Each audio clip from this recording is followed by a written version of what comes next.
तो क्षण भंगुर है। अगर कुछ शाश्वत है तो वह है बोध। वेणुवन पहुंचकर वे थोड़ा चकित और थोड़ा कुपित हुईं। उनकी दृष्टि लगातार मगध नरेश को ढूंढ रही थी। उन्होंने उनसे यहीं मिलने के लिए कहा था, लेकिन वे यहाँ पर कहीं नहीं दिखाई दे रहे। सम्राट को ना पाकर उनका रोष बढ़ता गया। उनके इस बढ़ते रोष के कारण साथ आई हुई दासियां भयभीत व परेशान थीं। इन दासियों को लग रहा था कि कुपित होकर वे उन्हें न जाने क्या दंड दे दें। हालांकि उनका ध्यान अभी दासियों की ओर न होकर मगध सम्राट को खोजने में लगा था। अपने इसी प्रयास में वे वेणु वन में काफी दूर तक आ गईं। इतनी दूर तक आने के बाद भी उन्हें सम्राट तो न मिले, पर उन्होंने अश्वत्थ वृक्ष की छांव में एक व्यक्ति को शांत बैठे हुए देखा। उनके नेत्र अर्धोन्मीलित थे, गौरवर्ण, तेजस्वी मुख और अपूर्व सौंदर्य। उन्हें देखकर उनका आश्चर्य और भी बढ़ गया। उन्होंने कभी भी किसी पुरुष में इतना सौंदर्य न देखा था। वे सोचने लगी, कौन है ये? इतना रूपवान होने के बावजूद भी ये यहाँ पर नयन मूंदे क्यों बैठे हैं? क्या इन्हें संसार आकर्षित नहीं करता? ऐसे कितने ही प्रश्न उनके मन में चुभने लगे। वे मगध की महारानी थीं। उनके रूप व सौंदर्य की चर्चा संपूर्ण मगध में होती थी। स्वयं उन्हें भी अपने सौंदर्य पर बहुत गर्व था। उन्हें पता था कि मगध नरेश उनके सम्मुख आते ही सम्मोहित व विवश हो जाते हैं। उनकी देह जितनी कोमल व कमनीय थी, मन उतना ही कठोर था। शायद गर्व के अतिरेक ने उनके मन को कठोर बना दिया था। अपने इस गर्व के कारण ही वे सोचने लगीं कि सृष्टि में ऐसा कोई पुरुष नहीं जो उन्हें झुका सके, उनके मन को पिघला सके। परंतु आज उन्हें अपने में ही कुछ टूटता, कुछ दरकता और कुछ पिघलता हुआ महसूस हो रहा था। बड़ी कठिनाई से वे स्वयं पर नियंत्रण रख पा रही थीं। वे सोच नहीं पा रही थीं कि उनसे क्या कहें और क्या करें। तभी उनकी दासियां उनके पास आ पहुंची। उनमें से एक ने शांत पुरुष की ओर देखते हुए महारानी से सहमते हुए कहा, देवी, ये तथागत हैं। ज्ञान का प्रकाश पाने के लिए सभी इनके पास आते हैं। कहते हैं कि इनके सानिध्य में जीवन सफल और संपूर्ण होता है। दासी की यह बात सुनकर वे थोड़ा चौंकी और उन्हें कुछ स्मरण हो आया। मगध नरेश के मुख से कई बार इनकी चर्चा वे सुन चुकी थीं। सम्राट स्वयं यहाँ पर उनके दर्शनों के लिए कई बार आ चुके थे।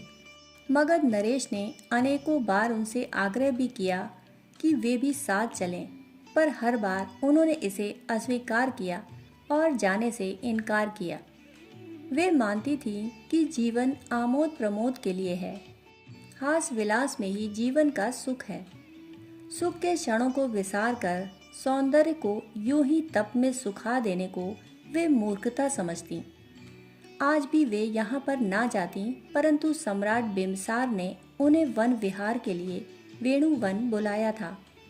इसे सम्राट की नीति कहें या उनकी नियति, इसे संयोग कहें अथवा सुयोग, वे यहाँ तक पहुँच गईं। हालांकि अभी भी वे अपने चिंतन पर दृढ़ थीं। तथागत के देह सौंदर्य ने तो उनका संस्पर्श किया था, परंतु उनके विचार सौंदर्य से वे अछूती थीं। फिर भी कहीं अनजाने अनचाहे तथागत के व्यक्तित्व का चुंबकत्व उन्हें बरबस अपनी ओर खींच रहा था। इतने में भगवान बुद्ध ने अपने नेत्र खोले। ऐसा लगा कि उनके नेत्र खुलते ही अनेकों सूर्यों का दैवीय प्रकाश उस संपूर्ण वेणुवन में फैल गया हो। स्वयं महारानी क्षेमा भी अचकचा गईं। यद्यपि अंतःकरण की इस अस्थिरता को उन्होंने बाहर प्रकट नहीं होने दिया। भगवान उन्हें अपने सामने देख शांत व सहज थे।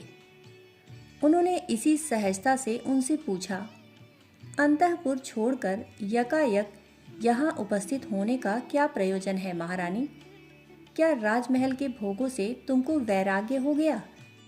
उत्तर में महारानी क्षेमा अपने रोष को स्वयं के संयत स्वर में छिपाकर बोली, हे भिक्षु, ना तो मुझे वैराग्य हुआ है और ना ही मेरे मन में उसकी कामना है। मैं तो अपने वर्तमान जीवन से पूर्ण संतुष्ट हूँ। कृपया बताएं कि मगध नरेश कहाँ हैं? मैं उनकी खोज में यहाँ आई हूँ। महारानी का प्रश्न सुनकर तथागत के होठों पर मुस्कान खिल उठी और वे बोले, महारानी, यह स्थान सम्राट के वन विहार के लिए नहीं है, यह जीवन विहार का स्थान है।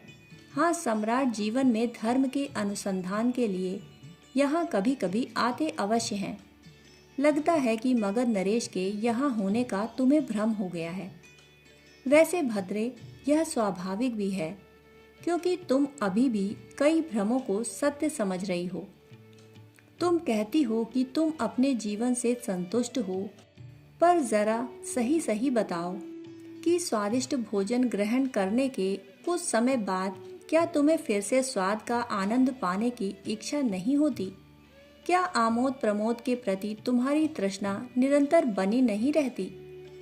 तथागत के इन प्रश्नों पर महारानी हंस पड़ी और बोली, कैसी अनगढ़ बातें कर रहे हैं भिक्षु। भोजन की इच्छा तो शरीर धारण करने के लिए आवश्यक है। भोजन के परित्याग से शरीर रक्षा कैसे संभव है? आमोद प्रमोद इसी प्रकार अनिवार्य है।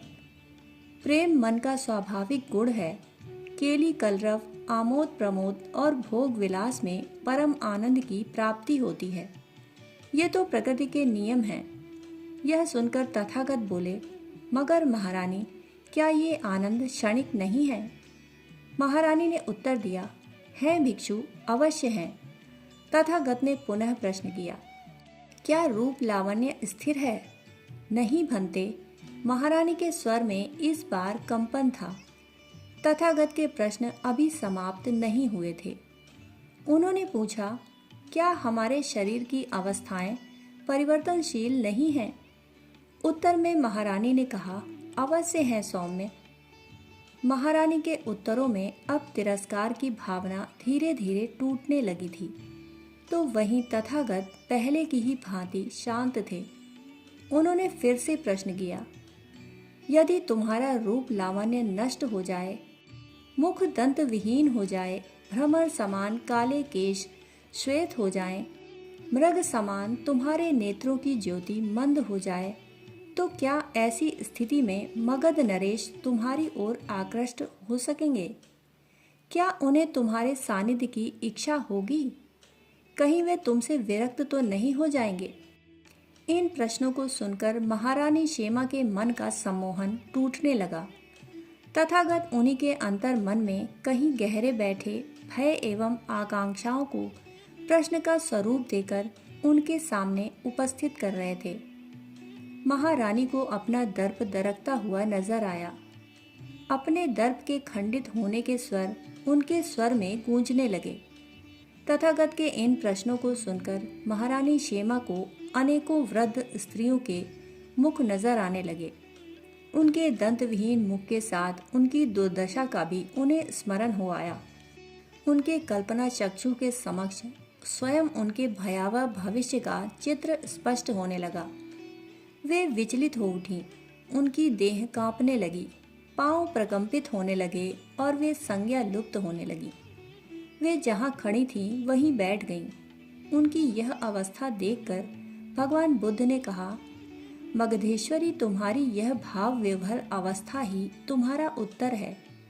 अब तुम स्वयं निश्चय करो, रूप के अभिमान में, भोग विलास के राग में, केली क्रीड़ा में शुभ देखना क्या अपने बहुमूल्य जीवन को नष्ट करने की मूर्खता नहीं है? इतना कहकर भगवान तथागत ने धीर गंभीर स्वर में कहा, विषय रस में सुख देखते हुए विहार करने वाले, इंद्रियों में असंयत, भोजन में मात्रा ना जानने वाले, आलसी और अनुद्यमी व्यक्ति के व्यक्तित्व को मार वैसे ही गिरा देता है जैसे आंधी दुर्बल वृक्ष को गिरा देती है। भगवान बुद्ध के इस बोध वचन को सुनकर महारानी क्षेमा के लिए धैर्य धारण करना कठिन हो गया। वे भगवान के चरणों में झुक गईं और बोली, हे भगवान, आपने मुझ पर बड़ी कृपा की और मेरा मोह भंग कर दिया। मैं अब तक अंधकार में भटक रही थी, अब आप मुझे अपनी शरण में स्वीकार करें। महारानी के इस महापरिवर्तन के क्षणों में सम्राट बिंबिसार भी वहां पहुंच चुके थे और वे स्वयं भी महारानी के साथ बुद्धम शरणम गच्छामि के सत्य की अनुभूति पाकर कृतार्थ हो गए। दोस्तों, कहानी सुनने के लिए आप सभी का बहुत बहुत आभार। फिर मिलते हैं ऐसी ही कहानी के साथ। तब तक के लिए धन्यवाद।